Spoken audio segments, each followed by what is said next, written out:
Cincinnati Reds get their offseason spending spree started with a relief pitcher, just like I said they would. We'll tell you why there should be more to come on today's live Locked On Reds. Let's go.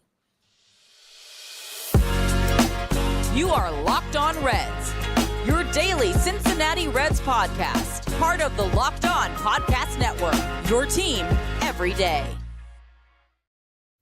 You are Locked On Reds with myself, Jeff Carr, and my co-host, Stephen Offenbaker. We are lifelong Cincinnati Reds fans that have turned an addiction to this team into information for you. I want to thank you for joining us here on this special live impromptu emergency celebration podcast as the Cincinnati Reds are proving they are serious about this off season. Locked On Reds is, of course, part of the Locked On Podcast Network. We are your team every single day, and we are free and available on all platforms all year long. You can keep a Locked On Reds with us. On today's podcast, we've got a lot to talk about because the Reds have made their first impact move of the offseason, signing Emilio Pagan to the bullpen.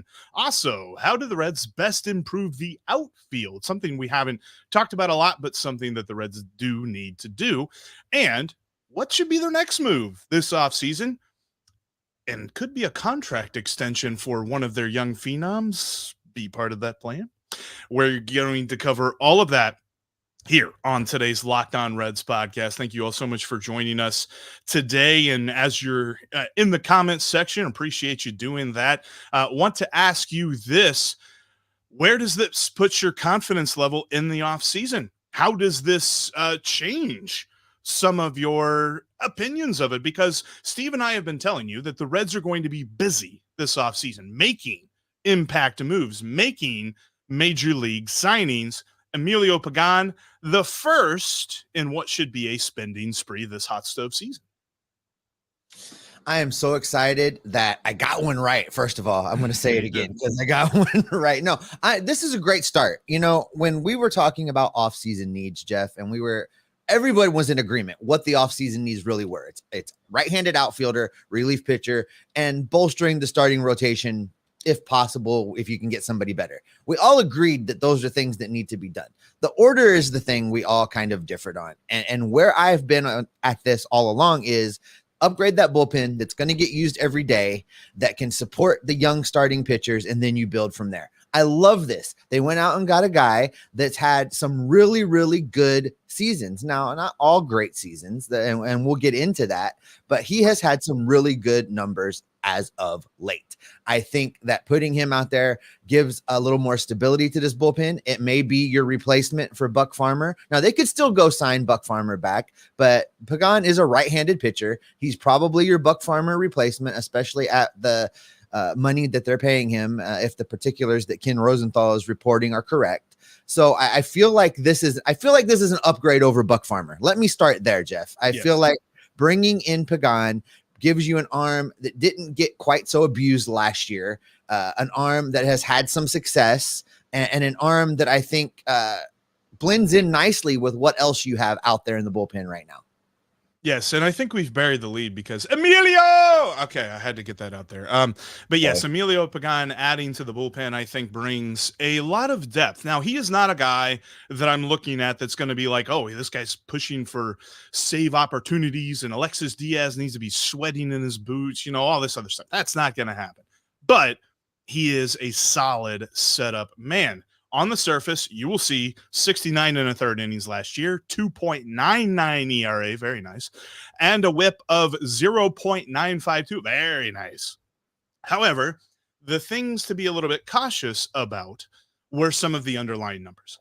Now, he did have a nice strikeout rate, right around league average, maybe a little bit below league average, but he had a very tidy walk rate, 7.7% on the walk rate. That is something that the Reds bullpen desperately needs to be much better at next year, is not coming in and walking the leadoff man. Emilio Pagan, not really going to be that guy. Now, the thing that I give caution to is the fact that when he allowed contact, the ground ball rate was 31%. We talked about this a lot. I've written about this over at InsideTheReds.com.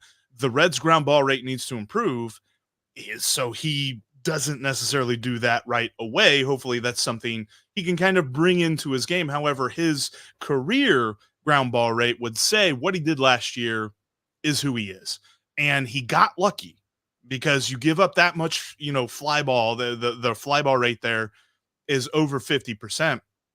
Only 5% of those fly balls turned into home runs. That's a very unsustainably lucky percentage, but you like the strikeout to walk ratio. And that is something that when you couple it with the 4-pitch mix that he uses, that's something that Derek Johnson can work with to get the best out of him. But yes, overall, you look at what he provides to this Reds bullpen, he is an upgrade, but he's also the beginning. They definitely aren't done, but we're happy with this first move. No, we are. And you hit on a couple things that I think make him a great fit for this particular pitching staff. Derek Johnson is going to be able to get that fly ball, ground ball mix down. It's actually a fairly easy fix when you look at Pagan, because you mentioned his 4-pitch mix. He throws the 4-seamer, he throws a cutter, he throws a splitter, and he throws a curve. If he throws those breaking pitches more, it's going to result in some more ground balls. He threw that fastball over 50% of the time last season. 55%, I believe, was when he was throwing his fastball. He's got to mix that up a little bit more, keep the hitters off balance. I think the breaking action can be utilized to help get some more ground balls out of this pitcher, which is what you'll need at Great American Ballpark. His walk percentage, you talk about 7%. And I want to put that another way with the number I've been using lately when I've been talking about pitchers, and that's bases on balls per 9. Walks per 9 inning. What that equates to for him is 2.7 walks per 9 innings pitched. So if you extrapolate that, that's a great number. So as long as that continues and you can tweak that ground ball ratio, he's going to fit in just fine in this bullpen. I have no worries about that. Yeah, and his 4-pitch mix that Derek Johnson is going to be able to work with, he's got a 4-seamer that he throws around 95 miles an hour, a cut fastball that's around 87-ish, and both of those have decent spin rates as well. That's why he throws his 4-seamer a lot. He can kind of get some swings and misses with it, kind of get some chases with it a little bit. His split finger change, splitter, whatever the people are calling it these days, split finger pitch is around 85 miles an hour, and his curveball is around 81 miles an hour. Now, that 4th pitch, the curveball, he throws about twice a week. Doesn't throw it a whole lot. So it's going to be a very rare occurrence. The split finger is where I kind of want to focus on, because it's something that Fernando Cruz really turned into a weapon for himself. And I wonder if that is something that maybe Derek Johnson can hone in a little bit, because Emilio Pagan, for his career, his split finger has been an all or nothing pitch. He has a 41% whiff rate on it, which is elite. However, the 59% of the time when he's not getting whiffs on it, it's getting clobbered. Slugging percentage against it of 526. So it's a very feast or famine pitch. And when you're a relief pitcher that does not get a ton of pitches in a given day, that's something that you want to hone in and turn into a more consistent pitch here. I think that he has got all of the makings of a good relief option for this bullpen. And make no mistake about it, this is a key signing, and what he signals to us as Reds fans is super important, because what has everyone been saying? I've been seeing it in the comment section a lot. I've been seeing it on, Reds social media a lot. And that is, I don't believe that the Reds are going to make some kind of legitimate deal for a major league player. Are you guys kidding? You guys are delusional thinking that they're going to go get guys like this. Guess what? It starts, because right now, Emilio Pagan at 2 years, second year is a player option, but essentially 2 years, $16 million is the highest paid player on the Reds AAV. I don't think that's going to be the case. I think there's going to be more signings that have more AAV to them. Now, as a matter of fact, Jeff, you talked about some stuff that you dropped over at Inside the Reds in the written form. I just dropped my first article over at Inside the Reds. I have joined up with Sports Illustrated's Reds site over there with you and James Rapine and Audie. So I'm excited about that, but I broke this down. If you want a detailed breakdown of what they can spend and where they could spend it, head over there and check that out, because you're right, Jeff. This is just the tip of the iceberg. This is just the first in what if going to be many, many moves. And in years past, I understand where the fan base's frustration comes from. I understand why people have been scoffing at, they're not going to do anything. They're not going to spend any real money. Well, this is some real money on a bullpen arm. This is playing the market value for a bullpen arm and addressing a team need. And I think, as we've been saying, Jeff, this is the first little piece of fruit to come from the Reds doing things a little bit differently, in that the Reds have a plan. Nick Krall is executing the plan. The Castellini ownership group has given that plan a budget and gotten out of the way, and are allowing Nick Krall to work his plan and do his thing. And I think this is the first little fruit, the first little reward of this new system, the new way of doing things in the Reds front office. I 100% agree with that. And I also agree with it because of this. If Emilio Pagan is your only bullpen move, it's not a passing grade. They're going to make more moves. There's going to be more bullpen arms that are added, because I think, like, rankings wise, if you look at the bullpen, it's still Diaz on top. Then you've got Lucas Sims, and I would probably say Ian Gibaut's up there with him. I think Emilio Pagan and Ian Gibaut are right there in the hierarchy of this Reds bullpen, but I'm not putting them above Lucas Sims or Alexis Diaz right now. No, and I think at the end of the day, Pagan will be ranked higher than Gibaut. You know, we've talked about this a lot. If Gibaut can find his proper niche in this bullpen, he's useful. I'm excited about this. Look, it is clear, though, the Reds are going to need to continue to work on not only the bullpen, but the entire team. The bullpen needs at least one more arm, preferably a left-hander. They got to get somebody out there to help Sam Moll. So I foresee at least a left-handed signing coming for this bullpen. But Pagan is a solid setup man and a nice start, but more help should be on the way. How do you best improve the outfield for the Cincinnati Reds, Jeff? Is it with an everyday guy? Is it with a platoon player? Well, we're going to get to that coming up next. Before I talk about that, I want to shout out the sponsor of today's podcast. Today's show is brought to you by FanDuel. You can score often with NFL bets this season over on FanDuel, America's #1 sportsbook. Right now, new customers get $150 back in bonus bets with any winning $5 moneyline bet.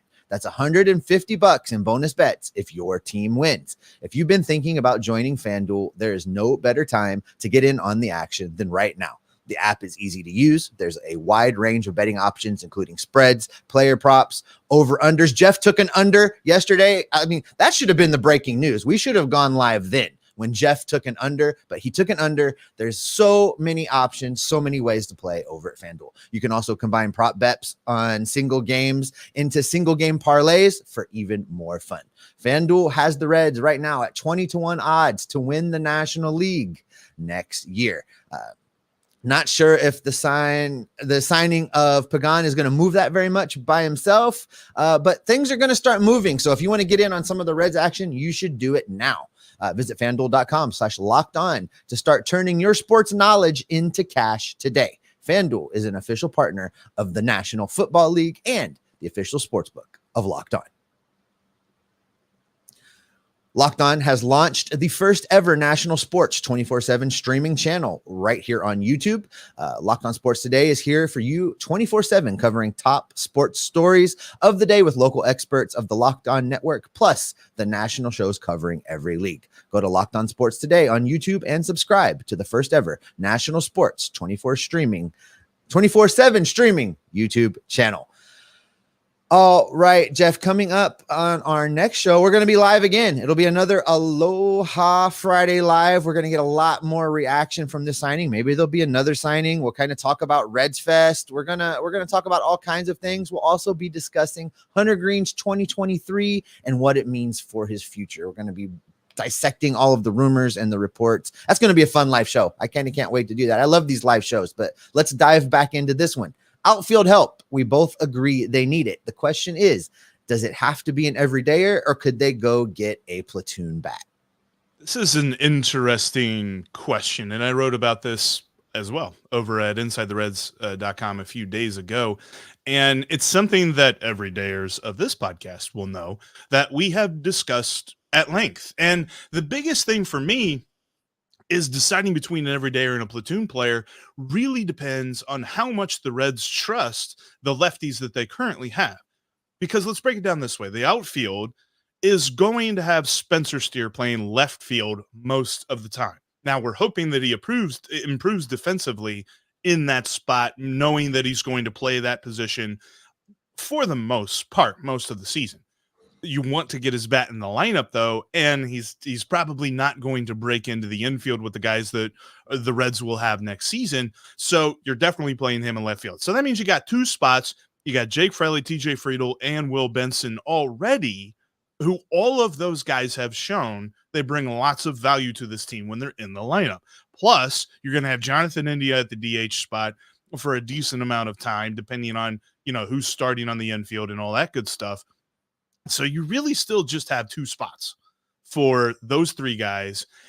And when you face a lefty, you've got two guys that you just don't play against lefties. Jake Fraley and Will Benson don't do it. As much as I would love to see that get kind of rectified a little bit and changed, that is a let's see what you got. And the Reds are not there. The Reds are, we know what we got. We're going to go for a playoff spot.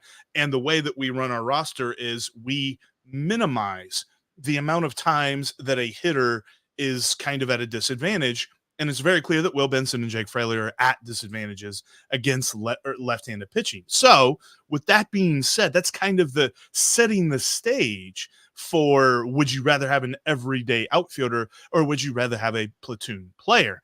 And I don't know that I have a strong opinion one way or the other, but I would like to put it to you this way, Steve, because we talked about both these guys. I want to use examples when we're talking about an everyday player or a platoon player. The example of an everyday player would be, or everyday right-handed outfielder, the Reds would go get Teoscar Hernandez. And that, by the way, is the guy they should go get. I just want to put that on record right now. I guess if you've got that option, I think I'd probably agree with you. But the other option would be a platoon right-handed outfielder of Michael A. Taylor, who would immediately come in and be the best fielder on the team. So looking at these two options, it kind of sounds like you're leaning toward Teoscar. Oh, for sure. Listen, even with the scenario you just laid out with Spencer Steer playing primary in the outfield, all those things can still be true and sign Teoscar Hernandez. I think they need to go out and sign a big bopper right-handed outfield bat that's going to play 150, 160 games. I want that guy. I want that guy to be Teoscar Hernandez. You plug him in, you platoon Spencer Steer with Will Benson, you work a rotation with Fraley. You can get Fraley in and out of games. Fraley could become a valuable trade piece at that point. I don't know, but that's the way I would approach it. Spencer Steer can still get his at-bats in a platoon scenario with Will Benson because you can use him on the infield. You can use him to spell rest days at first base, second base, third base. And, why not go ahead and let him be the relief shortstop also, or you scoot people around when Ellie needs a day off, whatever it takes. You can still get Spencer Steer his at-bats. You can still get Will Benson his at-bats. You can still even get Jonathan India at-bats if he's on this team between second base and DH. There's room for one guy to be the move-around full-time player, and that can be Spencer Steer in this scenario. I think what you gain by adding a right-handed power bat that can play every day into the middle of this lineup as another driving force in this offensive engine, I think you can't overstate how important it is for the Reds to do that and have some stability in the middle of that lineup. And then you can build around it and know that every day my number 4 guy is going to be a Teoscar Hernandez, and just build the rest around it and put guys on base for him to drive in. And I get excited just thinking about it. Yeah, and I kind of agree with you because the everyday option of Hernandez would also improve this lineup. And make no mistake about it, during June and July, this lineup was on fire. And this lineup was scoring it well and hitting like crazy. But the final 2 months of the season, Steve, really fell off. Like, they collectively averaged under 5 runs a game, and they hit 244 as a group. They only got on base it was like 32% of the time, something like that, which is still not horrible, but it's not as good as they were doing in the summer. The reality is probably somewhere between what the summer was and what the final 2 months were, but it's not something that can be ignored. As much as we have harped on pitching, as much as we have said pitching has to get better, and you probably have to go bring in some new talent to help that out and kind of bolster the young guys who are still figuring out this major league thing, the hitting cannot just be chalked up as one of the top 5 offenses in Major League Baseball, unless you go get Teoscar Hernande. I think that you've probably swayed my opinion on this. I was initially thinking that a platoon guy would probably best here, but this also leaves the ability for the Reds to still be deep at just about every position. If you go get an everyday right-handed out, and he played right field, I would think. He's got a decent range when it comes to his fielding, but his arm is fantastic. Like, as much as he can hit the ball a country mile, he can throw it pretty hard too. And he, according to Baseball Savant, he had a very good rating with his arm. So I think that would be of value, because the Reds cannot ignore fielding when they're adding people to the outfield, because this outfield was kind of inconsistent with that last season. And they definitely need to supplement the days that Spencer Steer is playing in left field, because he's not going to be that guy that elevates the fielding. You're going to be looking at who's in center and who's in right field. And Teoscar does that. He brings good fielding to the team as well as a good bat.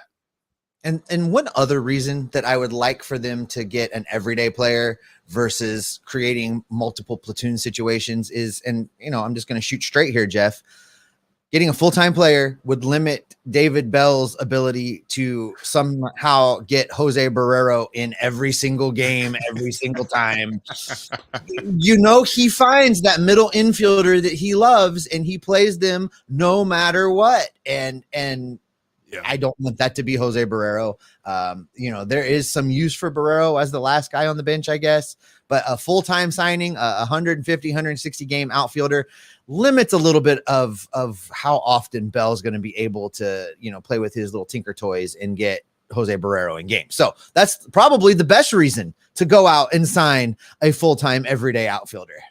Plus, you not relying on platoons, you do create a scenario where Jake Fraley, TJ Friedl, Will Benson, whoever it is, becomes a very interesting trade chip. I mean, TJ Friedl got as many MVP votes as Nick Castellanos did last season. Let that sink in for a little bit. So the rest of the league knows who he is. TJ Friedl is no longer an unknown. He's no longer a unnumbered prospect that we're not really sure what we got. So him being available could bring you in like a Dylan Cease or something. Not him by himself, but he could be a part of that package. Maybe him and one other person could bring in Shane Bieber. Who knows? So it's something like that that would be a good move, and I think that it's a move that they're considering. It's just right now they've been focused so much on the pitching. We've heard rumors about pitching, and they go and they sign Emilio Pagan, which I love that, but there's definitely more to be had, and the outfield cannot be ignored. And you're absolutely right. And with that, the question now becomes, what do they do next? Where does Nick Krall go from here? Because this is a good start. $8 million per year, $16 million total for a relief pitcher that they needed. It's a good start, but there's more to be had. There's more to be done. And we'll tell you who they should be going after coming up next. Before we talk about that, though, I want to let you know that in between episodes, in between our live episodes, our recorded episodes, all the good stuff, you can follow us on X, Twitter, whatever you want to call it, at S. Offenbaker with 2 Fs for Steve. You can follow me at Jeff Carr with 3 Fs. And you can follow the show at Locked On Reds. We also got a Locked On Reds Discord page. A lot of great folks talking Reds baseball all throughout the offseason, the week, the month, all that good stuff. The link is down in the description of this episode. Click on it. We would love to have you. All right, Steve. Pagan is in the bullpen. They need one more, maybe 2 more. It'd be nice if they signed 2 more, but what's most likely to happen is they probably sign a starter and a relief pitcher. I think what they need to do next is a starter. I thought what they should have done first was a starter, but that market is ridiculously competitive right now, and Nick Krall has been getting his ducks in a row. I believe that all these rumors that are coming out about the Reds being interested in Dylan Cease and Tyler Glasnow and Shane Bieber in a trade has been Nick Krall calling these teams and being like, what do you want? What are you looking for here? So that he's like, okay, this is what it's going to cost to trade for a guy. I know what the free agents on the open market want as far as years and money and all of this stuff. What is best for us? Is it going to be a short-term guy? Is it going to be a long-term guy? I think he's been getting ready for this. The starting pitcher is going to be the move they make at the winter meetings. That's what we're going to hear. That's going to be the press conference move. I don't necessarily know that they have a press conference to announce Emilio Pagan, but I think they're going to have a press conference starting pitcher move. That's what's coming up next. Oh, you're probably right in a lot of what you just said. The Reds need a left-handed pitcher in this bullpen. They need somebody to help Sam Moll out. I would love it if it was a huge big name lefty, like, if they went out and got, say, Josh Hader, but that's probably not going to happen. It's probably not going to be Hader. But qualifying offer on him, so a draft pick has to go to San Diego as well. Other big name lefties that are still out there. Will Smith is available if you're looking for that. Aroldis Chapman is still available if you want to go out and sign him. I don't know if we're interested on a Wandy Peralta signing or not. For a minute after he left the Red, we were so happy to get rid of him. He goes to New York and he figures it out. Like, come on. I don't know if I'm interested in that reunion, but another lefty that's available. So a lefty for this bullpen has to happen, Jeff. Now, what they do with the starting pitcher is that the winter meetings move. If that pitcher is going to come via trade, it's a winter meetings move. If Nick Krall has decided he'd rather not exercise the player prospect capital, then I think the winter meetings move could be the signing of an outfielder. I would love for him to sit down with Teoscar's people and get a deal done right there at the winter meetings and be able to announce that signing from Nashville. That would make me happy. They could fly back to Cincinnati, hold up a jersey, do the thing. It would be great. If it were up to me, I would look for that left-handed bullpen arm and the outfield arm while continuing to explore the starting pitcher market. Maybe all three can happen at the winter meetings. I'm still not sold on the urgency of signing the starting pitcher. I would love it. I would love for them to drop $25 million a year on a big name free agent starting pitcher. And that would still leave plenty of money to do these other things. But for me, I think those other two moves are still more important than this pursuit of, a new ace for the rotation. Could not disagree more. I think that you go get Shane Bieber right now. You go get. I think I want Bieber a little bit more than I want Glasnow. I want Cease more than all of them, but he's going to be far more expensive than either of them. Or if you go the free agent route, I wonder, with all of the exploratory calls that Nick Krall has been making, if he has more of an appetite to get a short-term ace. And we talked about this on yesterday's podcast, so I'm not going to go too in-depth on that. But I wonder if that's kind of where he's thinking about that. Let me put this to you. Will they sign a contract extension for one of the young players? There were rumors yesterday that not even rumors, that it's been reported that the Milwaukee Brewers are exploring a contract extension with their top prospect, Jackson Chourio, who's currently in Double-A and hasn't even made his major league debut yet. Part of that is you're trying to get him before he shows that he's too expensive for you anyway. But I think that the Reds need to be taking notes on this. They should have taken notes a long time ago whenever the Braves got Ronald Acuna and Ozzie Albies for far less than they are worth now. Then I really feel like the Reds need to be doing this, and they probably are. But I think that would make me just as excited as if they went and they got a starting pitcher. I agree that they need to start doing this. This needs to start being addressed. I think probably for this year, there might be one of those extensions to hand out to the group of rookies going into their sophomore season. I wouldn't be shocked if it didn't happen in the offseason.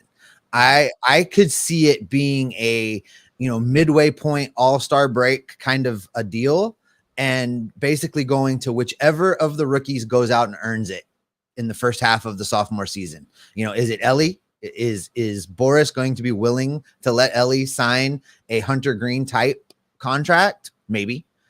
Is it Matt McClain, who I think is probably the favorite right now to be that guy? I would not have any qualms with doing that right now. So I think those are probably your two front runners. If Spencer Steer goes out and just is Mr. Consistency again, he definitely has to be in that conversation. And maybe you get two of those three signed to extensions at some point in time before the end of 2024. I could see it playing out that way, but I don't think, I guess I'll answer it like this, Jeff. I don't think that's a priority right now. I think the priority is fixing the glaring issues on this team to get it in position to be a true contender for the National League Central in 2024. Once that's done, once that's addressed, I think Nick Krall's focus will shift to what you're talking about and starting to lock up some of these youngsters to, not huge, big, giant money long-term deals, but more deals like what Hunter Green got, stabilizing the arbitration years, keeping them from having huge escalators, buying out a year or two of free agency, and then moving forward from there. And the key with all of this is we trust what Nick Krall has got going on. And he showed us that there's plenty of reason to trust him. He's already made a nice move. There's more moves on the way, big moves on the way. I firmly believe that's going to be the case, and we're going to see them probably in the next few weeks, especially with the winter meetings coming along. But that is where we will end today's podcast. Thanks, everybody, checking out today's live show. And if you're listening to this after the fact, thank you so much for that as well. Make sure that you subscribe on your favorite podcasting app and right here on YouTube. Click that bell to get notified whenever we've got new content for you. We have another live, this is the Aloha edition that is going to be coming up on Friday afternoon at 2 p.m. right before Reds Fest. In fact, I'm going to get off that recording and head down to Reds Fest right there straight away. So I'm very excited about that. But we will be taking your questions, taking your comments about your thoughts on what the Reds are going to do moving forward on the live Aloha edition. But until we do, just to be clear for everybody in the chat there, Jeff, and everybody listening on the audio feeds, this is serving as Thursday's episode. So tomorrow, a new episode is not going to be dropping. We wanted to jump on and address this free agent signing and kind of talk about where we're expecting things to go. We just wanted to get that done. We wanted to keep that fresh. We wanted to get it to you right away. So this is actually tomorrow's show that we're doing right now, guys. Come back on Friday. We'll get all your questions and comments. A normal aloha. You don't say it right, Jeff. Aloha. Friday live show. We'll have the nice shirts on. We'll take your questions and comments. We'll do a normal Friday for you at that time. I just can't do the aloha voice the way you do it. I'm not going to try. And that is where we will wrap it up. Thanks, everybody, for checking us out. Always remember, we will be locked on Reds every single day. Emilio! I'm going to say that all year long.